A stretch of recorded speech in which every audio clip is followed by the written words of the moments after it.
एक गांव में जॉनी नाम का एक लड़का अपनी माँ के साथ रहता था।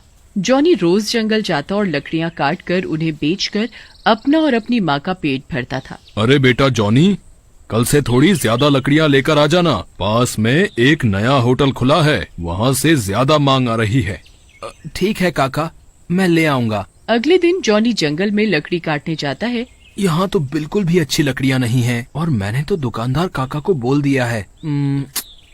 एक काम करता हूँ, जंगल के और अंदर चलता हूँ, शायद वहाँ अच्छी लकड़ियाँ मिल जाएं। ऐसा सोचकर लकड़ी के चक्कर में वो जंगल के और अंदर चला जाता है। थोड़ी ही देर में जॉनी काफी लकड़ियाँ काट लेता है। शाम होने वाली होती है। हाय राम, मैं तो आज बहुत थक गया और लकड़ियाँ भी काफी काट ली। एक काम करता हूँ, अब लकड़ियाँ लेकर वापस चलता हूँ। अगर रात हो गई तो यहाँ से निकलना मुश्किल हो जाएगा। फिर जॉनी लकड़ियाँ जमा करके उनका एक गट्ठर बना देता है। तभी जॉनी की नजर दूर एक घने पेड़ पर पड़ती है। उस पेड़ पर से काफी तेज रोशनी आ रही होती है। अरे वो क्या है? उस पेड़ में से इतनी रोशनी क्यों आ रही है? एक काम करता हूँ, चल करके देखता हूँ। ऐसा सोचकर जॉनी उस पेड़ के पास जाता है। जैसे जैसे जॉनी पेड़ के पास जाता है, उस पेड़ पर से आती रोशनी और तेज होने लगती है। जॉनी पेड़ के पास पहुँचता है। पेड़ में एक दरवाजा बना होता है। अरे ये क्या है? इस पेड़ के अंदर दरवाजा? ये क्या चक्कर है? क्यों ना अंदर जाकर देखूं। जॉनी उस पेड़ में अंदर बने हुए दरवाजे के अंदर चला जाता है। जैसे ही जॉनी अंदर जाता है, दरवाजे की दूसरी तरफ एक पूरा नया शहर ही बसा होता है। अरे बाप रे, ये क्या है? इस दरवाजे के पीछे तो पूरी की पूरी नई दुनिया है। वाह, मजा आ गया। अब आया हूँ तो थोड़ा घूम लूं। फिर जॉनी वहाँ घूमने लगता है। तभी उसे प्यास लगती है। जॉनी पानी की तलाश में एक कुएं के पास जाता है, लेकिन जैसे ही वो कुएं के पास पहुँचता है, उसे किसी के चिल्लाने की आवाज से सुनाई देती है। कोई हमें बचाओ, हम यहाँ फंस गए हैं। अरे ये कौन चिल्ला रहा है? लगता है कोई कुएं में गिर गया है, उसे बचाना पड़ेगा। ऐसा सोचकर जॉनी कुएं के अंदर रस्सी फेंकता है और चिल्लाता है, अरे जो कोई भी अंदर है, ये रस्सी पकड़कर बाहर आ जाओ। फिर जॉनी रस्सी खींचने लगता है, लेकिन जैसे ही वो पूरी रस्सी खींच लेता है, दो आदमी रस्सी से बाहर आते हैं। उनकी आंखें लाल होती हैं। जॉनी, तुमने हमें इस कुएं से निकाला, तुम्हारा धन्यवाद। लेकिन तुम यहाँ कैसे आए? मैं तो यहाँ उस पेड़ के अंदर बंधे दरवाजे से आया हूँ। तुम यहाँ से जल्दी चले जाओ। वो दरवाजा 1 महीने में एक ही बार खुलता है। रात होने से पहले तुम चले जाओ। और ये लो जादुई छड़ी, इसे तुम जब भी घुमाओगे, ये एक सोने का सिक्का देगी, लेकिन इसे एक ही बार घुमाना। फिर जॉनी उस छड़ी को लेकर वहाँ से चला जाता है। लेकिन जैसे ही जॉनी वापस जाने के लिए आगे बढ़ता है, उसे एक बुढ़िया दिखती है। जॉनी के मन में उसे देखकर दया आती है। अरे कितनी बूढ़ी है ये औरत, क्यों ना इसकी कुछ मदद कर दूं। ऐसा सोचकर जॉनी उस बुढ़िया के पास जाता है और अपनी जादू की छड़ी की मदद से एक सोने का सिक्का उस बुढ़िया को दे देता है। बुढ़िया वो सोने का सिक्का लेकर बहुत खुश होती है। धन्यवाद बेटा, तुमने ये सोने का सिक्का देकर मेरी बहुत मदद की है। मैं तुम्हारा ये एहसान कभी नहीं भूलूंगी। तुम अब यहाँ से रात होने से पहले निकल जाओ। फिर जॉनी जल्दी से वहाँ से पेड़ के दरवाजे के रास्ते बाहर आ जाता है, लेकिन तभी उसे ख्याल आता है कि उसकी कुल्हाड़ी तो अंदर ही रह गई। अरे ये क्या कर दिया मैंने? मेरी वो कुल्हाड़ी तो अंदर ही रह गई। अब मैं क्या करूं? तभी जॉनी अपने हाथ में पकड़ी हुई छड़ी को देखता है और उसे घुमाकर एक सिक्का निकाल लेता है। मजा आ गया। ये जादू की छड़ी तो कमाल की है। इससे तो मैं बिना कुछ किए ही अमीर हो जाऊंगा। जल्दी से घर चलता हूँ और माँ को सारी बात बताता हूँ। फिर जॉनी घर पहुँचता है और अपनी माँ सीमा को पूरी बात बताता है, जिसे सुनकर सीमा डर जाती है और बोलती है, बेटा जॉनी, तुझे वहाँ से कुछ नहीं लाना चाहिए था। और वैसे भी हम मेहनत करने वाले लोग हैं, हमें मुफ्त का कुछ नहीं चाहिए। ये छड़ी जब भी दरवाजा खुले वापस करके आ जाना। जॉनी भी सीमा की बात मानने को तैयार हो जाता है और छड़ी को लेकर अपने कमरे में चला जाता है। उसी रात जॉनी का दोस्त शामू जॉनी के पास आता है। जॉनी उसे भी सारी बात बताता है, जिसे सुनकर शामू हंसने लगता है और बोलता है, जॉनी, तुम भी ना यार, बहुत डरपोक हो। किसी ने तुम्हें करोड़पति बनने का मौका दिया और तुम घबरा रहे हो। तुमसे ज्यादा डरपोक कोई नहीं है। लाओ वो छड़ी मुझे दे दो। जब वो दरवाजा खुलेगा तो तुम ये ले लेना और वापस रख देना।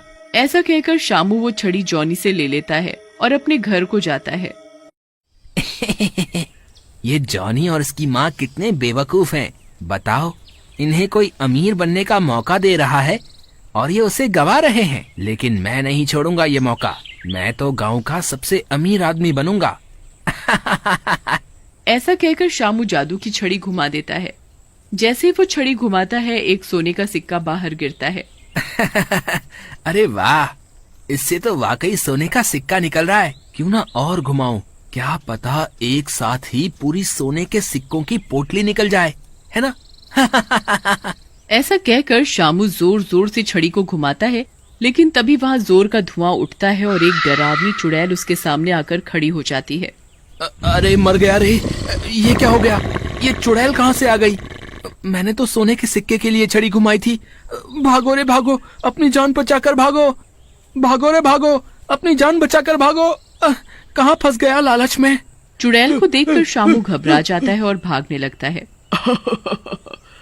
कब तक भागेगा? भला चुड़ैलों से भी आज तक कोई जीत पाया है? अब तो इन हाथों से नहीं बचने वाला। भाग, कहाँ तक भागेगा? ऐसा कहकर चुड़ैल शामू को हवा में उठा लेती है और गायब हो जाती है और वो छड़ी वहीं गिर जाती है। अगले दिन शामू को घर पर ना पाकर उसकी माँ फूलन रोने लगती है। हाय रे मेरा बेटा, ना जाने कहाँ चला गया। कोई तो ढूंढो मेरे लाल को। फूलन का रोना धोना सुनकर गांव वाले उसके घर पर इकट्ठा हो जाते हैं। तभी जॉनी भी वहाँ आ जाता है। अरे आंटी जी, क्या हुआ? क्या हुआ शामू को? कहाँ गया वो? जॉनी बेटा, कल रात से नहीं है शामू, ना जाने कहाँ चला गया। उसे ढूंढ कर ला मेरे बच्चे। आप रो मत आंटी, मैं कुछ करता हूँ। ऐसा कहकर जॉनी वहाँ से चला जाता है और रास्ते में सोचने लगता है। कल रात में ही शामू ने मुझसे वो जादू की छड़ी ली थी। हो ना हो, उसी जादू की छड़ी में कुछ गड़बड़ है। ऐसा सोचकर जॉनी अपनी माँ के पास जाता है और उसे सारी बात बताता है, जिसे सुनकर जॉनी की माँ बोलती है, बेटा कुछ भी हो वो तेरा दोस्त है और तेरी वजह से ही वो संकट में पड़ा है। अब उसे बचाना भी तेरी जिम्मेदारी है। मैं जानता हूँ माँ, लेकिन मैं क्या करूँ?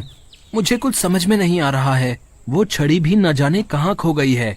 इस काम में तो वो काली पहाड़ी वाले बाबा ही हमारी मदद कर सकते हैं। एक काम करते हैं, उनके पास ही चलते हैं। फिर सीमा जॉनी को लेकर काली पहाड़ी वाले बाबा के पास पहुंचती है और उन्हें सारी बात बताती है, जिसे सुनकर बाबा बोलते हैं, बेटी, ये सब एक चुड़ैल का किया धरा है, जो कि उस छड़ी के अंदर कैद थी।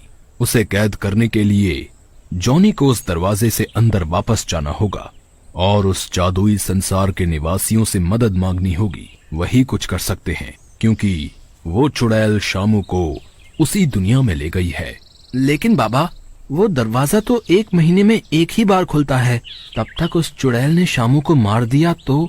बेटा, मैं उस दरवाजे से तुम्हें अंदर तो भेज सकता हूँ, लेकिन तुम्हें वापस खुद ही आना होगा। बस बाबा, आप मुझे अंदर भेज दो, बाकी मैं देख लूंगा। फिर बाबा जॉनी के साथ उस पेड़ के पास जाते हैं और अपने जादू से जॉनी को पेड़ के अंदर उस जादुई दुनिया में भेज देते हैं। अंदर जाते ही जॉनी जल्दी से कुएं के पास पहुंचता है और उन दोनों आदमियों को आवाज लगाता है। वो दोनों आदमी बाहर आते हैं। क्या हुआ जॉनी, तुम फिर आ गए, वो भी इतनी जल्दी? लगता है तुम किसी संकट में हो। फिर जॉनी उन दोनों को सारी बात बताता है, जिसे सुनकर वो दोनों बोलते हैं, तुम एक काम करो जॉनी, बाहर जाकर वो पेड़ जला दो। इससे हम दोनों भी मर जाएंगे और वो चुड़ैल भी। लेकिन मैं आपको कैसे मार सकता हूँ? नहीं नहीं, ये तो पाप है। जॉनी, ये मुर्दों की दुनिया है। उस चुड़ैल ने हमें यहाँ मार कर अपनी मायावी संसार में रखा हुआ है और यहाँ सब मरे हुए हैं। तुम इस पेड़ को जलाकर हमें मुक्ति दिलाओगे, इसलिए बिल्कुल भी मत सोचो। मैं तुम्हें जादू से बाहर भेज रहा हूँ। तभी वो चुड़ैल आ जाती है। तू इतनी आसानी से बाहर नहीं जा सकता लड़के, और तुम दोनों मेरे गुलाम हो, तब भी इसकी मदद कर रहे हो। फिर उन दोनों आदमियों को चुड़ैल बांध देती है। अरे अब मैं क्या करूं? अब मैं बाहर कैसे निकलूंगा? तभी वो बुढ़िया आ जाती है। चिंता ना करो बेटा, मैं हूँ ना। जाओ, जल्दी चले जाओ और हमें मुक्ति दिलाओ। जाओ। बुढ़िया, ये तूने क्या किया? अब मैं नहीं बचूंगी। वो बुढ़िया जल्दी से दरवाजा खोल देती है और जॉनी पेड़ से बाहर आ जाता है। बाहर आते ही जॉनी पेड़ को जला देता है। पेड़ के जलते ही सारे मुर्दे जलने लगते हैं और तभी शामू भी ऊपर से जोर से गिरता है। हाय रे मेरी कमर, मर गया रे, लालच महंगा पड़ गया।